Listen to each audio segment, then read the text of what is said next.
5 Live Formula One. Hello and welcome to the Checkered Flag, looking ahead to round 2 of the championship. Formula One is in China this weekend, back at the Shanghai International Circuit, which also plays host to the first sprint event of the season. However, the biggest news coming into the weekend was the sad news that legendary team boss and pundit Eddie Jordan has died at the age of 76. My name's Harry Benjamin. I'm joined by the BBC's F1 correspondent Andrew Benson and racing driver Alice Powell. Andrew, can you sum up just what a force of nature Eddie was? Well, force of nature is exactly right. He was full of life, Eddie Jordan. He was loquacious, he was wicked, he was funny, he was naughty. But everybody in Formula One loved him, even though they all saw all these sides of Eddie Jordan. He lit up every room he was in. And I have many, many personal memories of him from knowing him for 30 years or something. It's frightening, isn't it? Where he, would wind you up, shout at you, swear at you, but he was always supportive and friendly, one of a kind. Alice, how big is this as a loss for the sport? I mean, he was a legend, wasn't he? Whether you just see him making jokes, walking down the paddock, or like Andrew said, giving advice and just being Eddie, just being friendly. And I was lucky enough to work with him at Channel 4 when he was involved with their coverage there. And as soon as you walked into the room, you knew, Eddie's in here. This is going to be a laugh. This is going to be a day full of laughter and giggles. And it was. And of course, he was very serious at times, but was always there if you needed advice and a helping hand, and would share his knowledge and his experience. So for Formula One, it's a big loss. And for us as fans, it's also a loss as well. Well, the tributes have already been pouring in, and indeed the DNA that runs through the Aston Martin team, which has had several iterations, which began as Jordan through to Midland, then Spiker, Force India, Racing Point, and then Aston Martin, which all based themselves in Silverstone and were up until recently, when Aston Martin developed a whole new campus, was still on the bones of the original Jordan F1 headquarters. They've been running a tribute with Eddie Jordan's name on their livery in China this weekend. You can listen to our full Eddie Jordan tribute Checkered Flag podcast with myself, Andrew, Mark Gallagher, who was part of the management of Jordan F1, and Gary Anderson, who designed the very first Jordan F1 car. That's available on the Checkered Flag feed now. You are listening to our preview of the Chinese Grand Prix, where now the season is well underway. We'll bring you 3 episodes each race weekend, previewing and reviewing the action. So make sure you're subscribed on BBC Sounds and have push notifications on, please, in your phone settings, so we can let you know when new episodes are available. And Alice, coming into this weekend, off the back of round 1, I think it was looking a little bit ominous that McLaren had quite a lot of pace up their sleeve and quite the advantage over the rest of the field. And they came into China being the team to beat, and even some of the drivers pointing out how far ahead they were.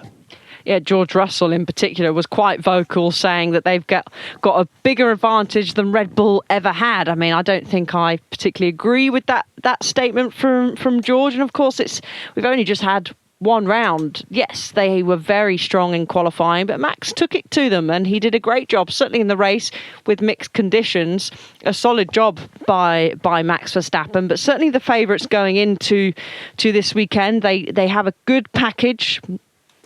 The positive as well for McLaren is they've got both drivers up there, so they can sort of lend a hand to each other if needed, and they've got that vital data that's being shared between the two cars, whereas Verstappen, he didn't have Lawson up there. Ferrari, they just lacked a little bit of performance in the race, and the strategy wasn't any good from them, to be honest. But McLaren looking at the moment, we've only had one race, but the ones to beat. But Andrew, we've actually just witnessed sprint qualifying, and it's a Ferrari that's quickest, followed by a Red Bull with the first McLaren third. Yeah, gobsmacked was the word Lewis Hamilton used after taking pole position for the sprint race, and he's not the only one, I think. They've gone from 7th and 8th on the grid in Australia to 1st and 4th in China on Friday. Obviously, there's a whole other qualifying session to come on Saturday for the Grand Prix, but it's quite the turnaround, and I think there's a whole combination of factors involved there. First of all, Ferrari underperformed in Melbourne. There's no question about that in qualifying. They were quick all the way up to the final session. Something went wrong in that session, whether it was tyre preparation, whether it was car setup, we're not quite sure. Meanwhile, I think McLaren have underperformed today. We can get into them in a bit more detail in a bit, but certainly they didn't maximise their potential. Verstappen's about where you'd expect him to be. That's Verstappen for you. He maximises everything. That's why he's such a formidable competitor. That's why he can never be ruled out. And Mercedes, not far off where you'd expect them to. I think the swap around is Ferrari getting things right and McLaren getting things wrong. Well, let's hear from the man who got things right. A rather gobsmacked Lewis Hamilton speaking after sprint qualifying. I'm just a bit gobsmacked. I want to say I'm a bit taken back by it. I didn't know when we'll get to this position. And, after last weekend, it was a difficult start to the week. And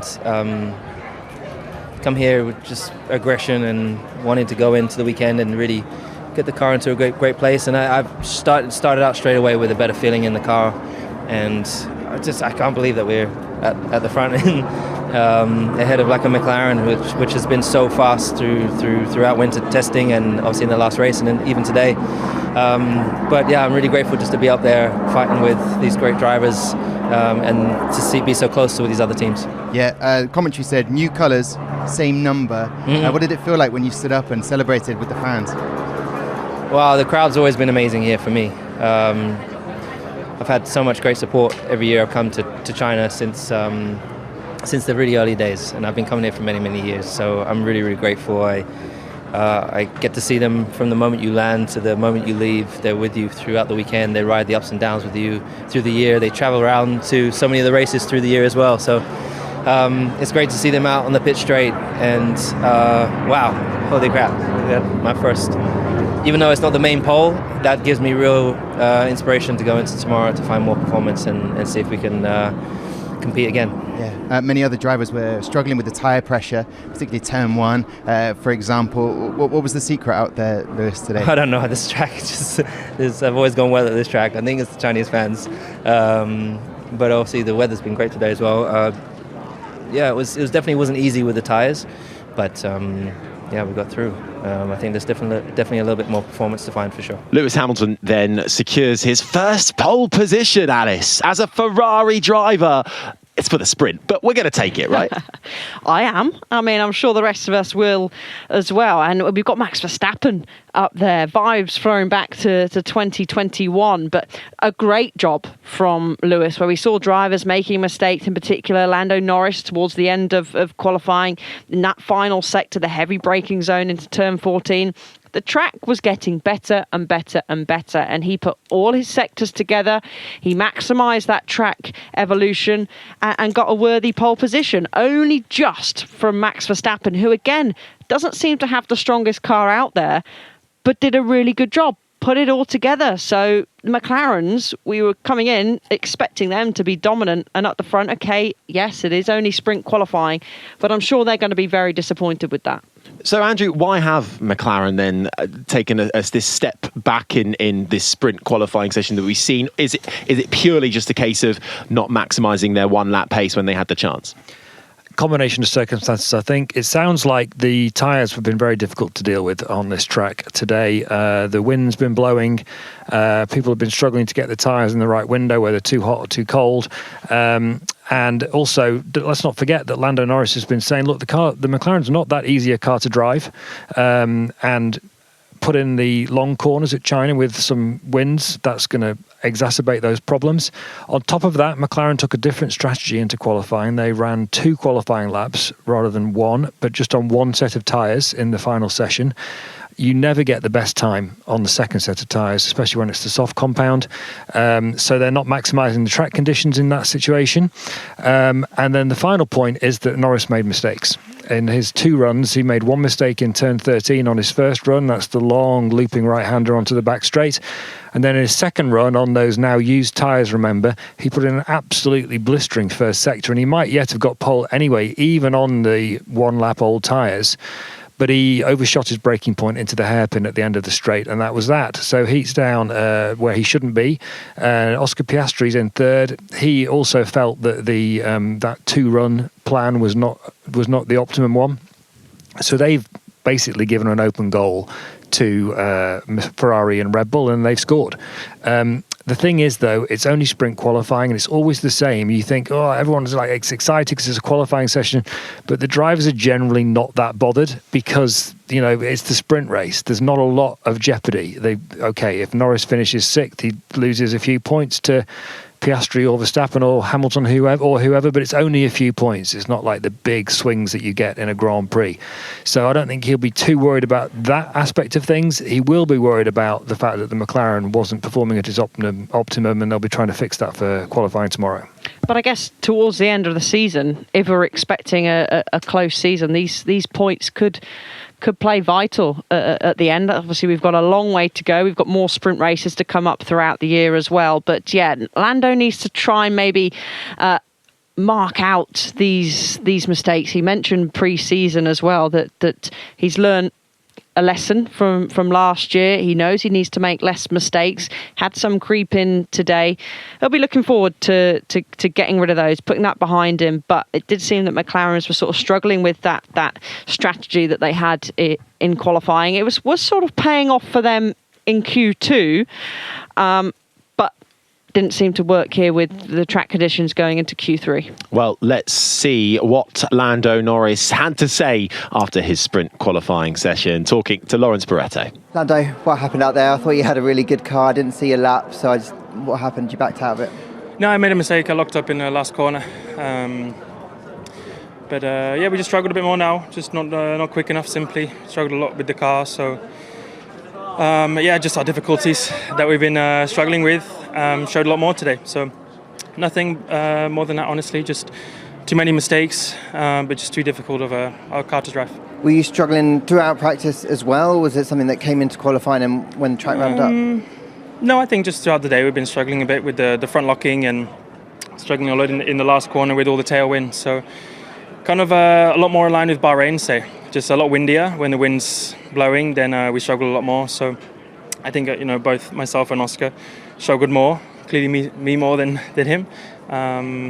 Just pushing a bit hard to try and make up for not quite being quick enough. How are you feeling about the rest of the weekend? Obviously it gets difficult, I know, because it's session after session, but can you recover something of these things that you can tweak to improve the front locking, for example, as the weekend goes on? No, I mean, that's more me rather than the car. I can't make the car perfect, but no, this was me just trying to, again, like I said, just push a bit too much. So more just need to back off a little bit and not try push too much. I think the car's still good and in a good window. Maybe not good enough for pole, but we can definitely go forward. So Norris then will start the sprint race from 6th. But this teases us up quite nicely, doesn't it, Alice? Because we've got a Ferrari on pole, an old sparring partner in Verstappen alongside in the Red Bull. The McLarens are in there. So is the other Ferrari of Charles Leclerc. The Mercedes of George Russell too. And that turn 1 in Shanghai is such a unique corner. We're going to get some pretty dicey moves, surely, going into turn 1 of lap 1. What, with Hamilton and Verstappen starting on the front row? No, never. Of course we will. Remember, it is the sprint race. They have got the qualifying for the main Grand Prix after the sprint race, so you don't want to take too many risks and have an incident and damage the car, that you put the mechanics and the team under pressure to get the car ready for the main qualifying. But we know that these two on the front row, and even stick Piastri there as well, he seems to go for a gap. Remember Monza last year between him and Norris. So they'll be trying to fight their way forward. It is a short run up to turn 1. If you can brave it round the outside, you can give it a go. It'll be difficult, but it's going to be making sure in these cooler temperatures that we're used to seeing, getting those tyres up to temperature on that formation lap, and especially those rear tyres to get that launch. It's a totally new surface here, and they've only had one opportunity to do practice start, and that was after the only practice session that we had. So usually they get 3 shots at having practice starts and learn a little bit more about the tyre in those conditions, and the tarmac. They've only had 1 shot here. Even though it's only the sprint race, it's hard not to get excited about Hamilton and Verstappen on the front row together. You know, echoes of 2021. Everyone can remember the intensity of that title fight. They're not in that situation yet this year, but we don't know how this season's going to develop yet. Everyone's going, McLaren are going to dominate, but McLaren have been saying, no, it's not like that at all. You know, Andrea Stella, only a week ago, I was sitting in Melbourne listening to him say, this is not the real picture. And lo and behold, it wasn't the real picture, at least not on Friday in China. So the season could develop in a really interesting fashion between all 4 top teams. Fred Vasseur, the Ferrari team principal, is basically saying it's just like last year, the last few races, where there's 4 teams, any one of which can win a race by 30 seconds, depending on whether they get things right with the car that weekend. Maybe he's right, maybe he's wrong. We don't know yet because it's just early days so far. But, you know, this does bode well. It's exactly what we hoped 2025 will provide. Swings between the top 4 teams, different people on pole, different people competing for wins. It is exciting. So it's only a sprint race. There's less points up for grabs, 8 points for the win compared to the usual 25 for a Grand Prix. But Hamilton is going to want to take his first win for Ferrari, whether it be a sprint or not. Of course he is. I mean, Verstappen's going to want to try and get past him and take the sprint win as well. They're racing drivers. They're all out there to score maximum points and get a win. But the full focus as well will be learning as much as they possibly can. They've not had a chance to do a race run in free practice 1, the only free practice session that we've had. So gaining the mileage and learning as much as possible about the car. I'm assuming that pretty much everyone's going to start on the medium tyres. Some might go, do you know what, let's stick on a soft. I think it's a bit of a risk if you do that. But this is going to be vital for gathering as much data and information for the Grand Prix on Sunday. People are already saying that the tyres are going to be difficult to make last for one sprint race. It's just a little bit too long. We'll have to see whether that prediction turns out to be right. The other thing to bear in mind going into the sprint is that Verstappen's been talking, even since before the season started, about maximising every opportunity. He recognises that the Red Bull is not in a place where he wants it to be at the moment. He was so pleased to be on the front row. He didn't expect to be there after what he felt was a difficult practice session. So he's not going to compromise his car, but he is going to be going all out to maximise all those points that he can. So I don't think he's going to give Hamilton any quarter at all. Hamilton at the same time is going to want to prove a point. Piastri's got to recognise that the championship could well be between him and Norris, and so this is a good opportunity for him to score a couple of points, make up some of the deficit that he lost in Australia with Norris back in 6th place on the grid. And also bearing in mind on the tyres, if tyres are difficult, that could bring McLaren into play for the win even, because their tyre wear was so good in Australia. Everyone was talking about it. So there's so many unknowns, so many possibilities that this, a sprint race might not be. We typically get a sprint finishing in the order that it starts. It might not be the case tomorrow. Oh, I'm sold. I'm in. That sets us up so nicely. Just if you are needing a reminder about how a sprint race works, there are no mandatory pit stops, which is why we talk about, some of the teams worried about the tyres not lasting, and there's less laps, just 19 laps of racing compared to the full 56 that we'll get for the Grand Prix on Sunday. On Red Bull, Alice, I mean, we always talk about Max Verstappen, never rule him out, and as Andrew was saying, so pleased to be on the front row. But it seems that Red Bull haven't been able to produce the car that he would want. He's not feeling as comfortable as he would like. And there's once again a huge disparity between one car and the other. Yes, but you never rule out Max Verstappen, do you? He seems to just extract the pace, whatever car is given to him, whether it's firing on all cylinders and feeling the way it should be or not. But Liam Lawson, the other Red Bull driver, down in 20th place. I mean, he needs to sort it out pretty quickly. We know that there's not many opportunities that Red Bull give to you as the second driver. Let's call him the second driver, because we all know that Max Verstappen is the number one in the Red Bull team. And they need him up there, really. You know, Leclerc is up there to support Hamilton, potentially. They've got the 2 McLarens up there, but they've only got one. There's only one Red Bull. And we know how important the Constructors' Championship is. Okay, it is early on in the season. We're only looking at the sprint race. But even across all sessions that we've seen so far, even in Bahrain, it's not looking great for Lawson at Red Bull. But Max, a sensational job, and as Andrew said, he's very happy with that lap. The problem Lawson's got, of course, is now the pressure's going to ramp up. You know, it was looking quite good for him after the first session of qualifying. He was not only 3/10 or so, or the first lap of qualifying, I should say. He was only 3/10 off Verstappen on that run. But it all went to pot in the second lap, and now that's 2 consecutive. Okay, it's only Friday, but so far it's 2 consecutive bad weekends for the start of his Red Bull career. The pressure's on you always when you're Verstappen's teammate and you're in a Red Bull. But he cannot afford to keep performing like this, because although at the moment the team is saying, you know, give him time, he'll be fine. We know what happened with Perez. We know what Red Bull are like. They've got history. This is a repeating cycle, isn't it? He's got to get on top of it and start performing. Can you hear that? I think it's Sergio Perez laughing. Can you guys hear that as well? Big wad of cash that he's got. Perez then seeing his replacement languish at the back. Struggle session for Liam Lawson. But Max Verstappen, once again, maximising every single inch of what he's been given. Here he is speaking after that sprint qualifying session. Hey Max, crikey, there was nothing in it out there for sprint pole today. Just talk me through how frustrated you are, or is it still a good performance considering where you've been? I'm very happy. Yeah, I mean, I do think that in the first practice we were quite a bit off. So I'm very happy to be on the front row, honestly. The lap was very good. It's always very tough when you go from a medium to a soft, you know, to nail the lap with no references. But yeah, I mean, of course, when you look at it, you know, like it was 18,000 or something off pole, but I don't think we should have even been on the front row anyway. So I'm very happy to be second. How many changes did you make to the car? Was it quite dramatic between practice and Nothing quality? dramatic, because I don't think the balance is massively off. You just, too slow, I would say. Okay. But this is good for us. It's a little motivation boost, I think, as well for everyone, that, you know, we keep nailing the laps. We keep trying to maximize everything that we got. And you need to do that as well, you know, at the same time when you're maybe struggling a little bit more for pace. How much did you overperform then today, if you were so surprised to get the front row start?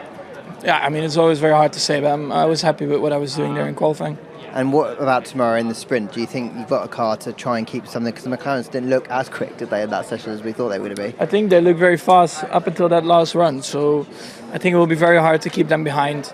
But hopefully it will be fun. Hopefully, you know, we are all, I wouldn't say close, but at least that we can race a bit around, you know. That would be nice for me. So Max Verstappen then will line up on the front row alongside Lewis Hamilton for the sprint race. Oscar Piastri third. Charles Leclerc didn't quite maximise his Ferrari, down in fourth. Ahead of Mercedes' George Russell. Norris, as we said, in sixth. And then Kimi Antonelli. A much better qualifying this time around for the rookie, up in seventh. A few tenths adrift from his teammate. But Alice, we make a lot at the moment of this midfield pack. It's always tight, but this year it seems super close, and we've got teams really in the mix and taking it to some of the big guns. And the winner so far this weekend out of sprint qualifying looks like it was Yuki Tsunoda in the Racing Bulls. He was quick last weekend in Australia too, but we also had the Williams at one point showing good pace. Albon's up there. We even have Lance Stroll in the top 10 too.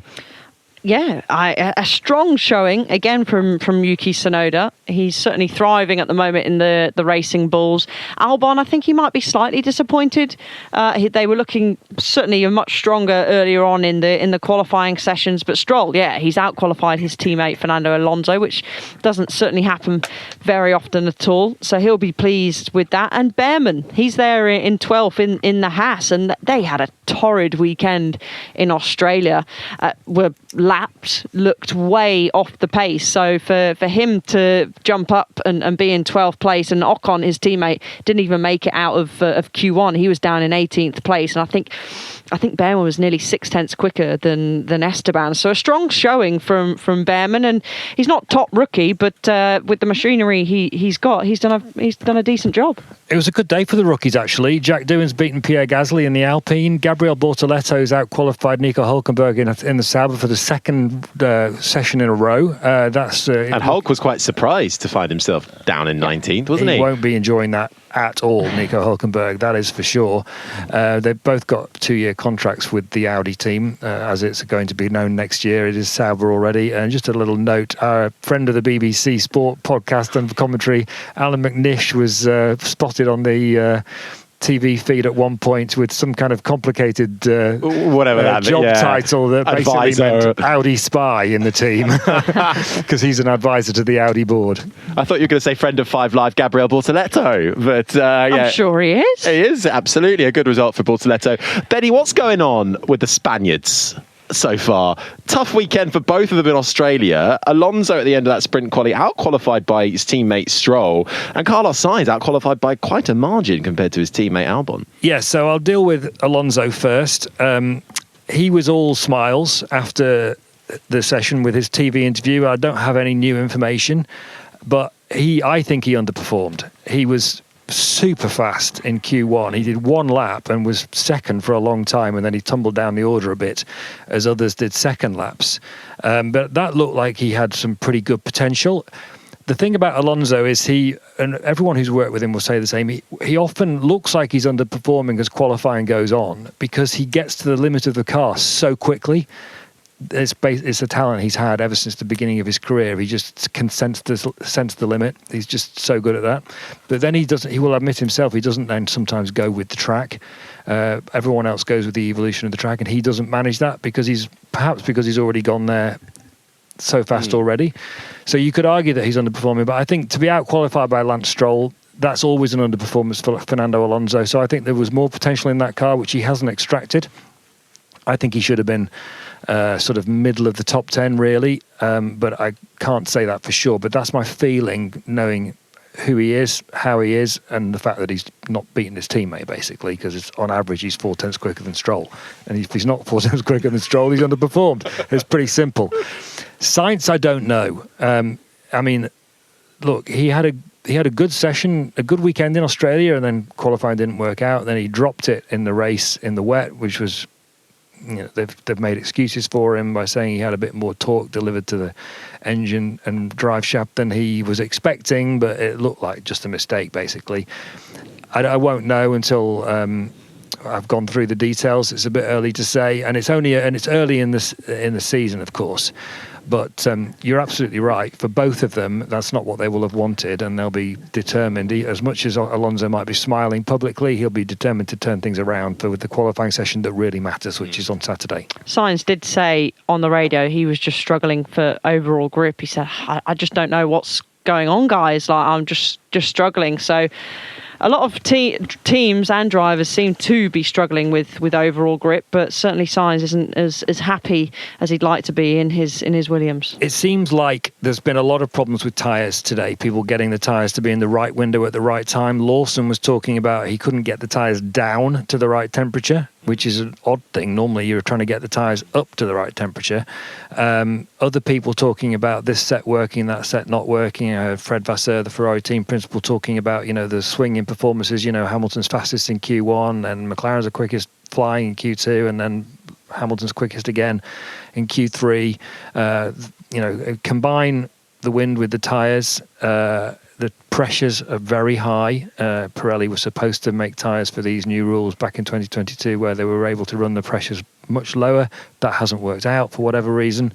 So I think it sounds like today was one of those days where it was quite hard to be out of the window, as they say in Formula One jargon. And I suspect that's what's happened with Sainz, particularly if complaining about the tyres. And Alonso, I don't know, because he tends to be a bit Alonso about these things, doesn't he? He doesn't like to admit fault unless you really press him. I'm sure if I got him in a quiet corner, I could get him to tell me what was going on, but I haven't got a quiet corner to take him to, I'm afraid.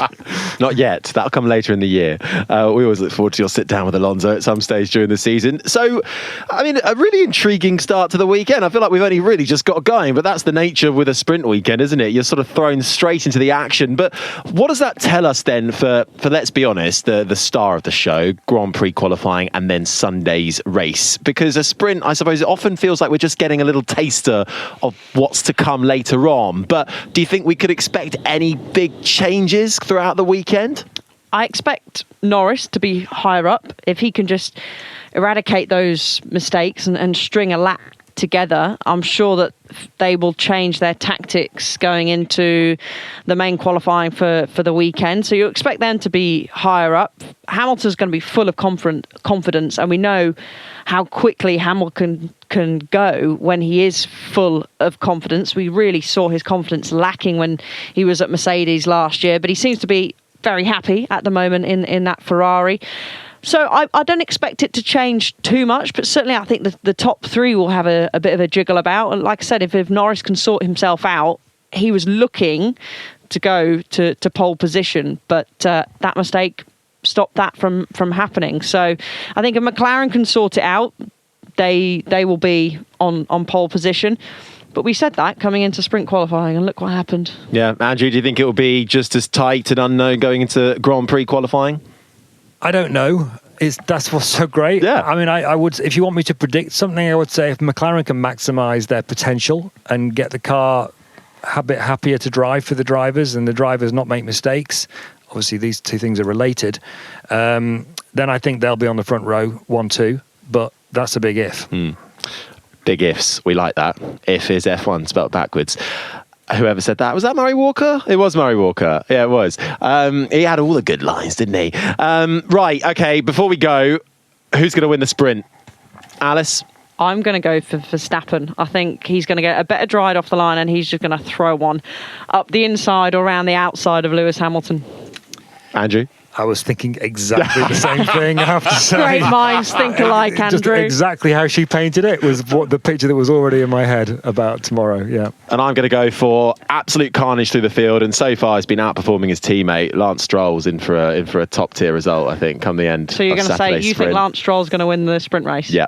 Cool. That's what we're going for. You must be tired. Or Lewis Hamilton, one or the other. Right, okay, I think that's probably about time to wrap things up. Thank you, Andrew Benson. Thank you, Alice Powell. Welcome to the weekend, everybody. We'll get the sprints underway. You can hear that in full on 5 Sports Extra. Early morning in the UK.